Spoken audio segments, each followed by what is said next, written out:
the sun will rise.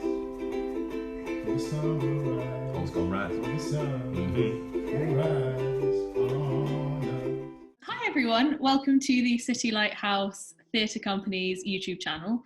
I'm Manisha. I am directing The Sun Will Rise, written by the lovely Louise Moore, who we have here.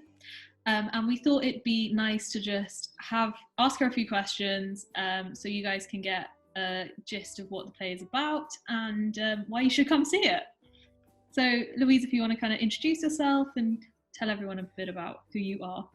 Amazing. Hi, yes, so, as Manisha said, I'm Louise Moore. I am the writer of The Sun Will Rise. I'm also performing in it, and I'm lucky enough to be the executive director of the City Lighthouse Theatre Company, which I co-founded with this wonderful woman here. And I'm super, super excited to get the show to go ahead. Amazing. So first things first, what inspired you to write this play?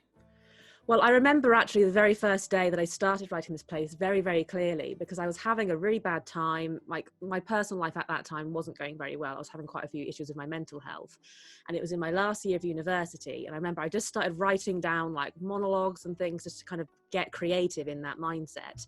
And I wrote this one phrase, which was just, "The sun will rise." And I remember stopping and pausing and being like, whoa, I don't like what I'm writing here, which is all sad and depressing. I want to write this new thing that I've come up with. And it just so happened around the same time, our university's drama society were putting on an unseen event where people come and they put forward new writing. So I thought, oh, you know what, let's apply, let's see what happens. And the rest is history. Amazing. Did you have a specific process when writing the play, or was it more just?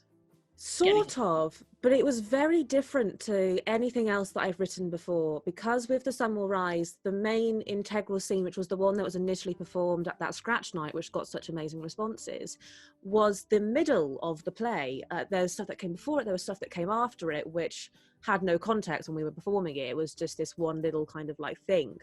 And after then we decided to actually take this further. I then had to go from, okay, well, how did the characters get to this middle stage? And where do they go from to get to the ending point? So it was very new for me, because normally I write quite linearly. I either write, beginning till the end. Occasionally a scene will pop up and I'll write it and it fits here, but I'm already over here.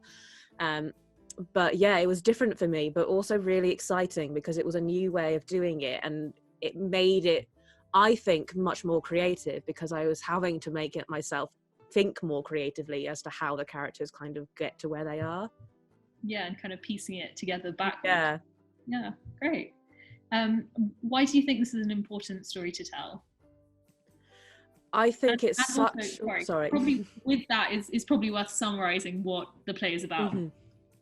Yes, so essentially The Sun Will Rise is about that feeling that you have when it seems the whole world is running against you, nothing is going right. You get into that mindset where this day is just bad and tomorrow is going to be bad too, and it feels like the world is pretty much ending around you because nothing is going well, nothing is going right.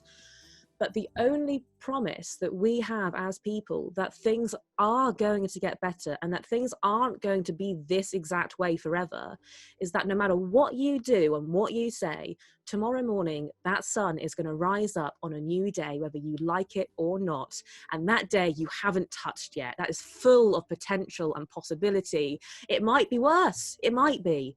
But with enough sunrises, you will feel okay again, because it just changes. Like, change happens and we just change with it.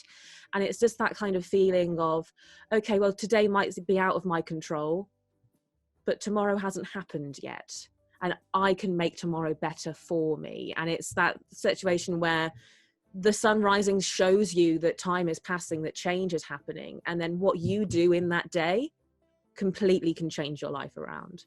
And I think it's such an important story to tell. I mean, initially when I was going through some stuff. A lot of my friends, a lot of my acquaintances were having a lot of personal issues and mental health issues. Mental health was very much the forefront of the year that I was writing it in. There was less of a taboo, I guess, about it, as there has been.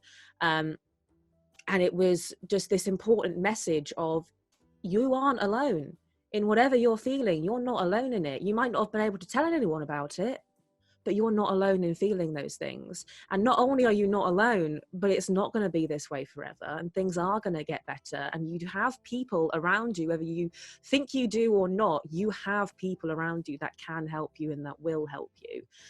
And when looking at it through a perspective of the year that we're in now, in the 2020 that we've had, which has been trying on so many people, I think it holds so much more importance, because this year has really bogged a lot of us down. I know I have, like, it's been really tough to get through this year, but knowing that there's this hope, and you can't not cope, you have to have it.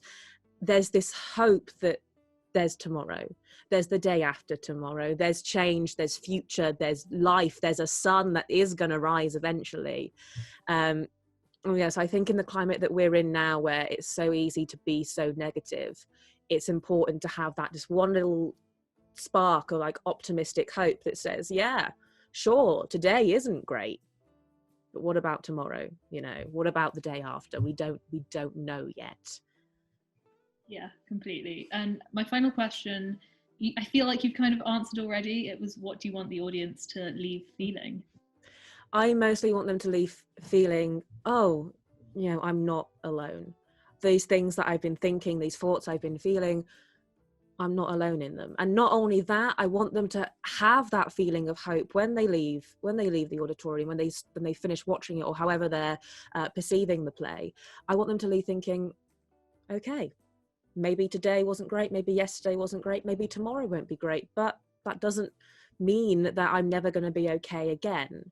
And hopefully maybe be able to talk about it more, be able to say, okay, yeah, maybe I do need help, maybe I do need to talk to somebody about it. Because I mean, there's a very nice part in the play, I won't say too much about it because I don't want to spoil anything, but there's a very nice part in the play where everything kind of comes to a point, and it gets to that stage where you realize that you're not alone in this, and that you as an individual hold so much power, not only over your life, but over the lives of other people, just to make someone smile, even if that person is you. So I want them to leave feeling hopeful, and I want them to leave feeling a little bit happier than they were when they went in. Yeah, I am biased, but I think it does. It really is a genuinely heartwarming play. And I remember when we had our first read through during lockdown, it was amazing how much it meant and how much the words had kind of had more gravitas in this new situation. And you know, I got emotional, and I still do get emotional every time I watch it. So yeah, so thank you for answering these questions. Hopefully, if everything goes to plan, we will be performing the final week of January. And please follow us on our social media. We have Facebook, Twitter and Instagram. It's at the City Lighthouse Theatre Company. Thank you so much for watching. Have a great day. See you.